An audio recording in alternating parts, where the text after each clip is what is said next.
Akhirnya saya di situ coba menerapkan gimana caranya saya bisa menarik uang-uang itu dari kantong-kantong mahasiswa 6-7 orang tadi itu masuk ke warung saya, alias kan berarti saya harus mempunyai nilai lebih daripada warung-warung pendahulu. Nah, akhirnya di situ saya berpikir, wah ini nilai lebihnya apa nih? Kan kata Rasul harus kasih manfaat. Betul. Manfaat yang mana? Manfaat yang mana ini? Di akhirnya warung kita nih. Bikin promo. Ya, jadi bahasa saya sih lucu-lucuan, bukan promo. Kalau promo kan keren kayaknya. Iya. Ya lucu-lucuan aja, misalkan kepala botak gratis es teh. Wah. Karena apa? Kenapa saya sebut botak? Karena anak-anak AMNI ini kan kampus yang memang dekat dengan AMNI, kampus AMNI ya. Notabene setengah militer. Oh. Jadi banyak anak-anak yang botak. Nah, saya coba pakai identitas itu untuk menarik. Qadarullah Allah seling berjalannya waktu, omset tumbuh terus. Oh.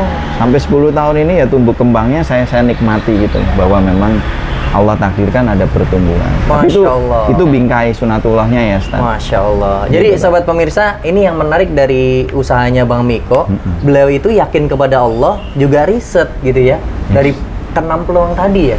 Jadi dari kampus, dari kos-kosan, orang lalu lalang, pekerja dan sebagainya. Ini bagian jalan untuk kita menjemput rezeki dari Allah Subhanahu Wa Taala. Begitu Bang Miko ya mungkin betul ya. Sekali. Dan ditambah lagi promo-promo itu penting juga ya.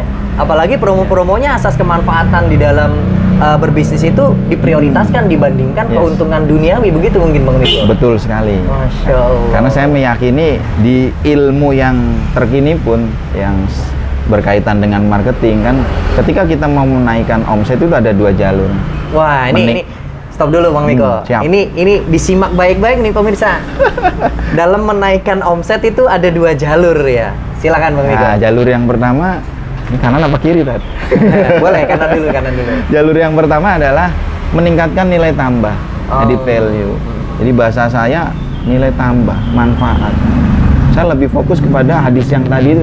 Oh, khairun nas anfa'uhum linnas tadi ya. Itu maksud saya tadi. Insyaallah. Dan yang kedua, Ustadz, itu bagaimana menempatkan faktor kali. Saya berpikir begini, ini kalau yang datang satu mes, kan kepala botak nih tadi ceritanya nih lucu-lucuannya.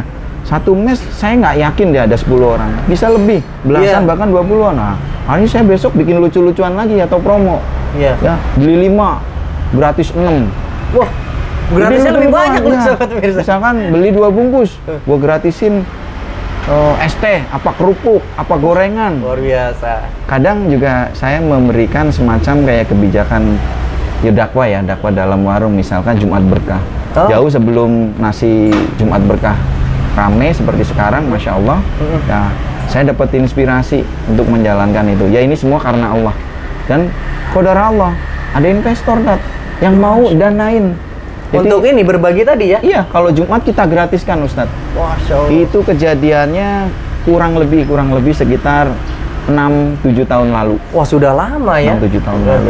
Cuman semenjak 3 tahun lalu kita geser karena sudah banyak masjid-masjid yang dimakmurkan oleh jamaahnya dengan nasinya. Akhirnya kita geser ke program pemberdayaan ahli ilmu. Dari programnya ngumrohin Ustadz atau membangun semacam kayak TPQ, tapi untuk kegiatannya saja. Jadi dakwah apa ya istilahnya, nggak di warung lagi tapi keluar. Masya Allah. Menggunakan anggaran yang tadi itu. Berarti sobat pemirsa, ini perlu diketahui dari bisnisnya beliau itu selalu mengembangkan dari asas manfaatnya dulu. Nah, nanti terserah Allah nanti yang akan memberikan hadiah ya bagi usaha kita. Gitu ya Bang ya? Betul sekali Ustaz. Ketika misalkan kita di awal kan tadi Bang Miko berbicara untuk nasi bungkus Jumat Berkah ya, dibagikan secara gratis. Dan makan di tempat. Dan dimakan di tempat.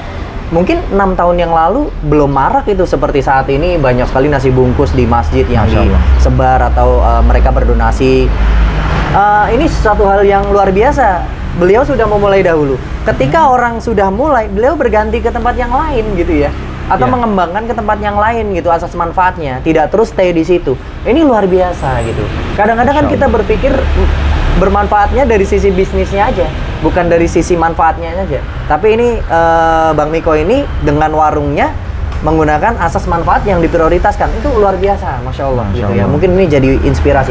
Bang Miko, dari teknisnya nanti orang itu mau beli di warung yang Bang Miko itu seperti apa sih? Apakah sudah menggunakan teknologi, mungkin aplikasi atau bagaimana gitu? Nah, ini menarik pertanyaannya. Sebenarnya Gitu ya? saya malah mau nanya balik ke Ustadz, bagaimana cara transaksi yang baik? Karena di warteg kami transaksinya adalah pesen makan, dimakan dulu, kadang ambil kerupuk, kadang ambil air mineral, makan pisang 2, baru bayar. Nah, qadar Allah dalam pelaksanaannya itu terkadang ada kulit pisang tapi dibilang nggak makan pisang, Tat. Oh. Padahal di piringnya ada itu.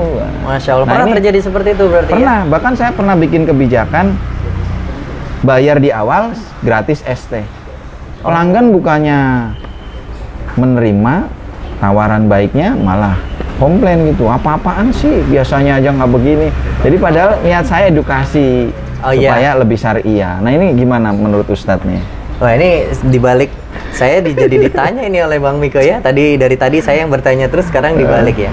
Jadi begini sahabat-sahabat yang dirahmati Allah. Ada satu hadis Rasulullah Shallallahu Alaihi Wasallam, naha Rasulullah Shallallahu Alaihi Wasallam al-bai'u gharar ya. Rasul itu melarang jual beli yang goror, jual beli yang tidak jelas ya. Apa saja sih poin yang tidak jelas? Yang pertama dari sisi produk, itu dulu Bang ya. Lalu yang kedua adalah harganya. Dan yang ketiga adalah transaksinya atau serah terimanya ya. Ya, dan biadinnya ini itu kapan? Ketiga poin ini harus ada di dalam setiap transaksi jual beli agar jual beli itu berkah dan juga diterima oleh Allah Subhanahu wa taala gitu. Kalau dari kondisinya Bang Miko tadi nggak ada masalah, yang terpenting harganya sudah dijelaskan di awal saja. Ketika orang mengambil A, misalkan nasi rames beserta ayam bakar gitu ya. Jadi dari pelayannya itu sudah mengatakan ini harganya 20.000 gitu ya. Dengan es tehnya harganya mungkin Rp3.000. Nanti harga pisangnya mungkin Rp2.000. Mau dibayar itu di depan atau di belakang itu tidak ada masalah. Yang terpenting adalah harga itu prioritas utama dulu agar konsumen itu paham dan mengerti. Ketika dia ingin membeli sesuatu, harganya sudah jelas sesuai dengan kantongnya. Begitu kurang lebih Bang Miko. Jadi sobat pemirsa Islamic Planner TV harus diprioritaskan dulu agar kita tidak terjebak di al-bai'u gharar ya, jual beli yang gharar. Begitulah kurang lebih Bang Miko. Ya. Ya, sementara ini sih kalau di transaksi kami didukung oleh aplikasi, Ustadz. Aplikasi yang ada di pasaran, yang kita bayarnya tahunan itu untuk menjaga salah hitung dari karyawan kami atau tim kami. Jadi pakai aplikasi. Yang kedua cash register untuk mengontrol cashnya, masuknya. Kurang lebih seperti itu sih. Baik, sahabat-sahabat pemirsa Islamic Planner TV, mungkin ada sesuatu hal yang belum disampaikan nih oleh Bang Miko. Tadi kan beliau menyebutkan memiliki beberapa cabang. Bagaimana sih cara membuat manajemen yang baik untuk mengontrol seluruh cabangnya itu? Gitu. Kurang lebih gimana caranya Bang Miko ya? Ini kan sulit ya, memiliki satu warung aja itu sulit loh pemirsa. Ini memiliki lebih dari 5 warung gitu ya. Kalau dibilang sulit Ustaz. Tapi ini Masya Allah ya. Dulu saya mengelola satu cabang, dengan sekarang mengelola dengan cabang yang ada, stresnya lebih stres yang dulu satu cabang Ustaz. Karena bedanya begini. Dulu karyawan anggap 5 kurang lebih. Sekarang karyawan sebelum Covid kemarin sekitar 60-an. Itu pusingnya lebih pusing yang satu cabang. Ternyata yang menarik adalah Allah takdirkan guru-guru hadir. Jadi saya punya beberapa guru. Dan ini guru-guru mungkin mentor gitu ya, termasuk mentor ya. Mentor, entah itu ustadz, entah itu memang praktisi bisnis. Saya cari sebanyak mungkin karena saya membutuhkan beliau-beliau. Ternyata memang betul ketika kita mau belajar ilmu, terutama ilmu agama dalam rangka membangun bisnis yang berkah, Ustadz. Nah, ini Allah akan memberikan banyak pertolongan. Itu yang saya yakini. Masya Allah. Jadi ada termasuk guru saya yang rumahnya di Gemah itu. Beliau aktif memberi masukan bagaimana caranya mengelola karyawan, bagaimana caranya transaksi, bagaimana caranya inovasi pun digarap sama beliaunya. Padahal seorang ustadz itu. Masya Allah. Nah, ini biasa itu. Ini keberkahan. Saya juga pengen kenal itu ya, Bang Miko. Ya, nanti saya kenalkan Ustadz. Nah, jadi kesimpulannya adalah yang pertama dibangun adalah pondasi kita tentang syariatnya dulu. Karena saya meyakini ketika dulu saya bisnis tanpa ilmu agama, tanpa syariatnya Allah, wah berat sekali Ustaz. Pertama itu deh, baru yang kedua kita cerita sunatullah.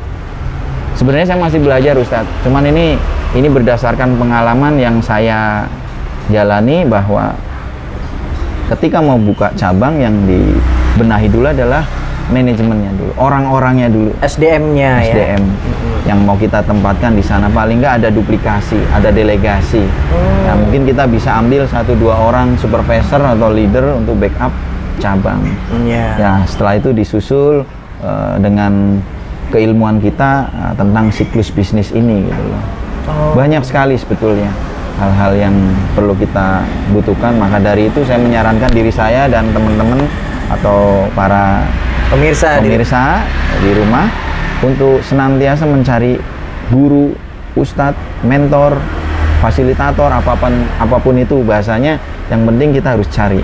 Karena kalau tidak, perjalanan 1000 tahun akan ditempuh mungkin bisa sebentar ya, bisa lebih cepat ya, daripada real waktu, nilai waktunya gitu. Jadi sobat pemirsa, ini inspirasi sekali ya dari perjalanan bisnisnya Bang Miko ini, bagaimana beliau membangun sebuah bisnis, lalu yang diprioritaskan adalah ilmu, lalu asas kemanfaatan bagi orang lain, dan juga hasilnya ini tidak beliau pikirkan karena beliau sangat yakin bahwasannya Allah akan memberikan pertolongan di saat beliau sedang mengalami kesulitan. Nah, begitu juga untuk sahabat pemirsa Islamicpreneur TV, jangan sampai lengah juga kita kalau ingin berbisnis, ya harus belajar fikih muamalahnya dulu, begitu kurang lebih Bang. Kurang lebih.